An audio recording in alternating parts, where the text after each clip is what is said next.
সকলকে নমস্কার জানিয়ে আজকে শুরু করছি হোলি জার্নিতে। যোসেফের মিশরে পলায়ন। তারা প্রস্থান করার পর ঈশ্বরের দূত স্বপ্নে আবির্ভূত হয়ে যোসেফকে বললেন, ওঠো, শিশুটিকে ও শিশুর মাতাকে নিয়ে মিশর দেশে পলায়ন করো, এবং আমি যতদিন তোমাকে না বলি ততদিন মিশর পরিত্যাগ করিও না। কেননা রাজা হেরোদ ওই শিশুটিকে হত্যা করার চেষ্টায় নিরীত। যোসেফ সেই রাত্রিরেই শিশুটিকে ও শিশুর জননীকে নিয়ে মিশরে গমন করলেন এবং হেরোদের মৃত্যু অবধি সেখানেই রইলেন। এই ঘটনার দ্বারা ভবিষ্যবাদী কথিত সেই ভবিষ্যৎবাণী পূর্ণ হল।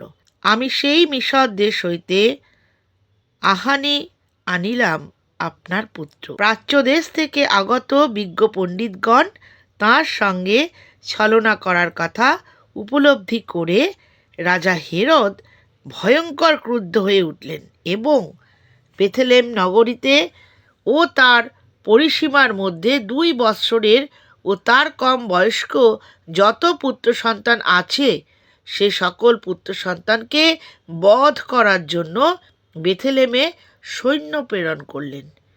প্রাচ্যদেশীয় পণ্ডিতগণ সেই নক্ষত্র সর্বপ্রথমে 2 বৎসরের পূর্বে প্রত্যক্ষ করেছিলেন বলে রাজা হেরোদকে বলেছিলেন।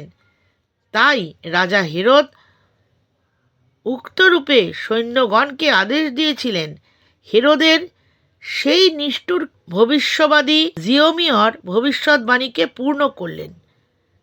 রামার নগরী হতে আসা শুনি অসহ ক্রন্দন আর হাহাকার ধ্বনি, আপন সন্তুতি লাগি সন্তপ্তা রাহেল, নাহিরে সান্ত্বনা তারা মরিল সকল।